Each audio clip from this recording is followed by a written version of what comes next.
दिल तक पहुंचना चाहिए। जो मैं बताऊं एकदम हकीकत है, ध्यान से सुनना। मेरा नाम नीतू सिंह है। बहुत ही शांति के साथ सुने सारे लोग। 3.5 साल की उम्र में मेरे फादर का देहांत एक रोड एक्सीडेंट में हो गया। 3.5 साल की उम्र मेरी थी और मेरे जो सबसे बड़े मेरे भाई हैं, जो सबसे बड़े, वो मात्र 17.5-18 साल के थे। लाइफ में मस्त थे। फादर उस समय बहुत अच्छी स्थिति में होने जा ही रहे थे और मेरे भैया उस समय 18 साल के थे। घर में उस जमाने में इलेक्ट्रिक गिटार था। वो हमेशा, आज जो रंगारंग कार्यक्रम देख रहे थे ना, उस जमाने में इस तरह से मेरे भैया परफॉर्मेंस देते थे स्टेज पे गिटार बजा के। फादर का साया सर से उठा। हम लोग के घर में सिर्फ एक ही चीज हमारे पास था, वो था सर पे छत, जो मेरे पिताजी बना के गए थे। सब कुछ, सब लोग सड़क पे। और आपको मैं बता दूं, मैं इतनी छोटी थी बेटा, इतनी छोटी थी कि मैं रोई भी नहीं थी। मुझे पता भी नहीं था मौत क्या होती। उस समय जब सब रिश्तेदार घर आ गए थे तो मुझे बहुत अच्छा लग रहा था, इतने लोग आए। और मुझे आज भी याद है जिस तरह से मेरी माँ रो रही थी, मेरे भैया रो रहे थे। मुझे पता भी नहीं था कि क्या हो रहा है घर में, लेकिन मुझे अच्छा लग रहा था क्योंकि मेरी उम्र के सारे बच्चे जो कभी कभी खेलने आते थे सब आ गए थे, क्योंकि सबके माता पिता आए थे। संघर्ष उस समय से शुरू हुआ। जैसे मैंने आपको कहा कि छोटी छोटी चीज के लिए आप तरस रहे हो, शायद आज वैसे ही छोटी छोटी चीज के लिए हम सभी भाई बहन तरसे। लेकिन मैं अपनी माँ का मरते दम तक, जिसको कहते हैं ना बेटा, मैं अपनी सास का मैंने पिंडदान करवाया था अपने बेटे से। उस समय उसके पिंडदान में, उनके पिंडदान में, अपनी सास के पिंडदान में मैं भी बैठी थी। तो पंडित जी ने एक बात कहा था कि पिता का भी कर्ज उतारते ही ये पिंडदान करके माँ का कर्ज नहीं उतर सकता। उनका कर्ज में ऐसे भी तो नहीं उतार सकते हम, कोई भी अपनी माँ का कर्ज नहीं उतार सकते, लेकिन एक खास कारण के कारण मैं अपनी माँ का कर्ज नहीं उतार सकती। और वो कारण था, उन्होंने मुझे उसी कॉन्वेंट स्कूल में पढ़ने के लिए छोड़ दिया जहां पर मेरे पिता के समय में हम लोग सभी का एडमिशन हुआ था। हमारे रिश्तेदार कहते थे गोईठा में घी सुखारी। गोईठा तो आप जानते ही हैं, दिल्ली में गोईठा का मतलब बताना पड़ता है गोबर के उपले। यहाँ तो सब जानते हैं हम लोग गोईठा क्या होता है। गोईठा में घी सुखारी है बेटी को पढ़ाने की, और बेटियों को लोग वहां पे गिरडी में गर्ल्स स्कूल में भेजते हैं, और जब बड़ी हो जाती है तो विमेंस कॉलेज वहां पे जो आर्ट्स का है वहां भेजते हैं।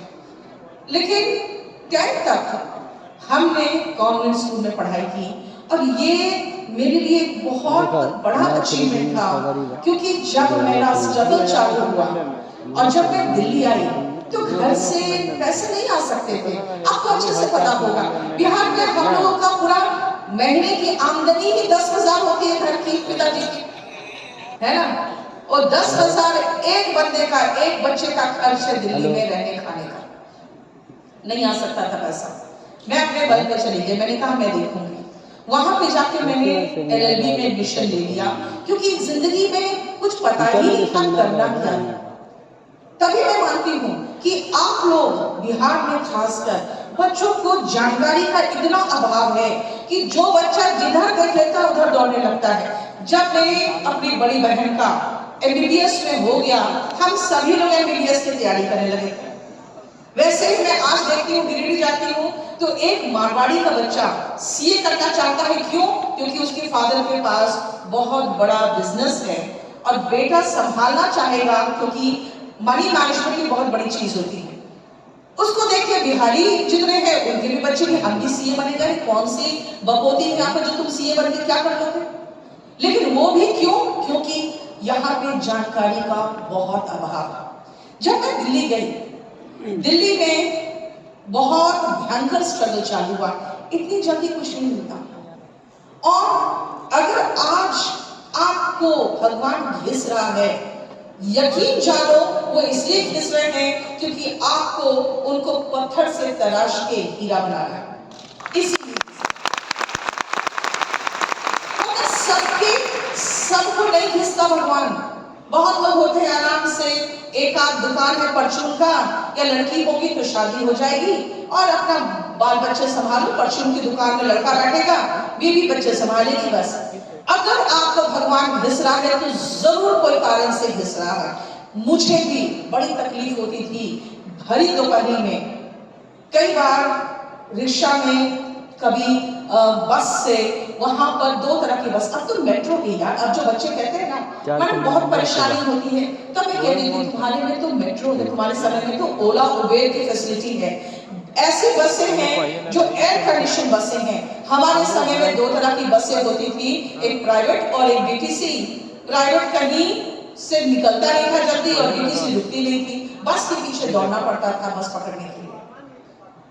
एक आध रिश्तेदार ने मुझे एक बार कहा था, क्योंकि मैं बहुत गोरी तो हूं नहीं, तो उस समय धूप में घूमने पे और ज्यादा काली हो जाती थी, तो कई लोग कहते थे, मेरे एक रिश्तेदार ने कह दिया कि क्या बात है दिल्ली में मजदूरी कर रही हो क्या।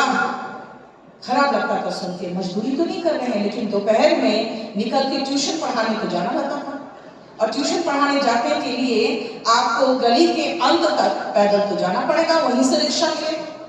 एक बार मेरे स्टूडेंट ने कहा कि मैडम आप तो पोर्शे में चलती है ना। मैंने कहा बेटा ये जो मंदिर देख रहे हो ना कोने में, बोला हाँ, क्योंकि वहीं पर मेरा क्लासरूम है, मैंने बताया उसको। मैंने कहा उसके सामने से मैं रिक्शा लेती थी, मैं तुम्हारे साथ बताओ क्या लेके आए हो। कहता है बाइक। मैंने कहा बाइक पे चल लेती, लेकिन मेरा एक एक्सपीरियंस बहुत खराब है बाइक में। एक बार मैं जब LLB कर रही थी तो उस समय बस स्टैंड थोड़ा दूर था, तो मेरा क्लासमेट कहा आओ नहीं तो तुम्हें बस स्टैंड तक छोड़ देता हूँ। मैं उसके पीछे बाइक पर बैठ गई, रेड लाइट ग्रीन हुआ, उसने बाइक ऐसे घूम भगाया, मैं वहीं गिर गई, रेड लाइट पे गिर गई। पीछे जो गाड़ियां हैं वो हॉर्न करना शुरू किए कि जब हटेगी तब ना गाड़ी निकालेगी, क्योंकि ग्रीन हो चुकी थी। अब शर्मिंदगी माने तो मैं सर नहीं उठा पा रही हूँ, क्योंकि मैं एकदम सड़क पे गिरी पड़ी। तो मेरा वो एक्सपीरियंस एक बाइक के साथ खराब था। वरना मैं आपको फ्रैंकली बताती हूँ, मुझे कोई फर्क नहीं पड़ता, आप मुझे किसी भी गाड़ी में, किसी भी ऑटो में बिठा लो, मैं आराम से बैठ जाती हूँ, क्योंकि आदमी जहां से उठा है ना उसको वो जमीन कभी भूलना नहीं चाहिए।